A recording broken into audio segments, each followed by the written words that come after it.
উত্তর দিনাজপুর জেলার করণদিঘি ব্লক রসাখোয়া 1 নম্বর গ্রাম পঞ্চায়েতের অন্তর্গত বেতনা গ্রাম আজ তার ঐতিহ্যকে বুকে নিয়ে মেতে উঠেছে এক প্রাণবন্ত উৎসবে।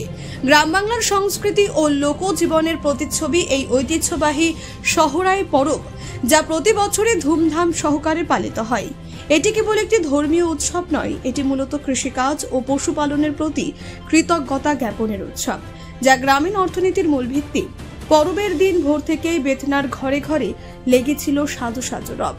কৃষকরা তাদের গৃহপালিত পশুকে স্নান করিয়ে সুন্দরভাবে সাজিয়ে তাদের প্রতি শ্রদ্ধা নিবেদন করেন।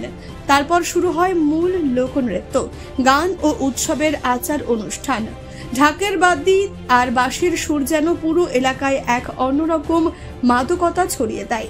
গ্রামের আবাল বৃদ্ধ বনিতা সকলে মিলেমিশে এই উৎসবে অংশগ্রহণ করেন, যা তৈরি করে এক অভূতপূর্ব সম্প্রীতির বন্ধন।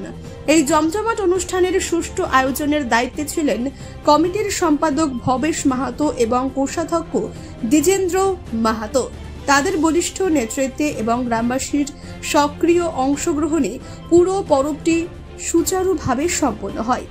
সহরাই পরব উপলক্ষে বেতনার মাঠ ঘাট পথ প্রান্তর যেন এক মিলন ক্ষেত্রে পরিণত হয়েছিল, যা শুধু উৎসবের আনন্দই নয়, প্রজন্ম থেকে প্রজন্মে এই লোক সংস্কৃতিকে বাঁচিয়ে রাখার অঙ্গীকারকেও দৃঢ় করে।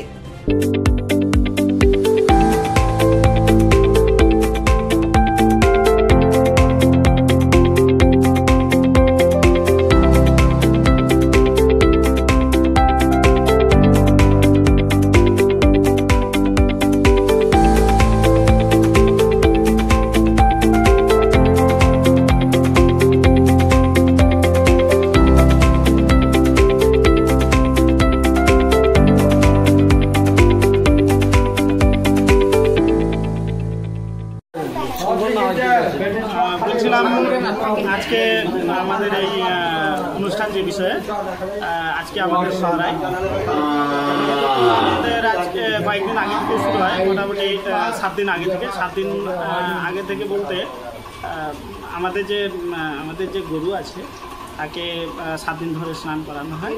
নিয়ম করে 7 দিন ধরেই সিংয়ের মধ্যে তেল মাখানো হয়, সেটি দেওয়া হয়। আজকের দিনে আমরা গরুকে পূজা করি এবং গোয়ালঘরেই পূজা করি। সেখানে আমাদের যে গুড়াইয়া ডাল আছে, সেই গুড়াইয়া ডাল আমরা পূজা করে থাকি। আর গ্রামের যারা মহিলারা আছে সন্ধ্যার সময় প্রত্যেক বাড়ি বাড়ি যায় এবং গরুকে চুমান করে, নাচ গানও করে। এই বিষয়ে আজকে আমাদের অনুষ্ঠান ছিল। আর এটা মোটামুটি ধরে রাখেন আমাদের পূর্বপুরুষ থেকে হয়ে আসছে, আজকেও আমরা অনুষ্ঠানটা করছি। আর যাতে আমাদের সংস্কৃতিটা হারিয়ে না যায়, সেই জন্য আমরা চেষ্টা করছি যাতে এই অনুষ্ঠানটা আমরা চালিয়ে যেতে আমরা চেষ্টা করছি। আমার নাম ভবেশ মাহাতো, আমি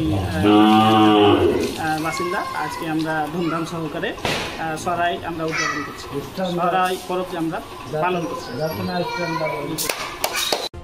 করণদিঘি থেকে বিথিকা পালের রিপোর্ট, কুলিক নিউজ।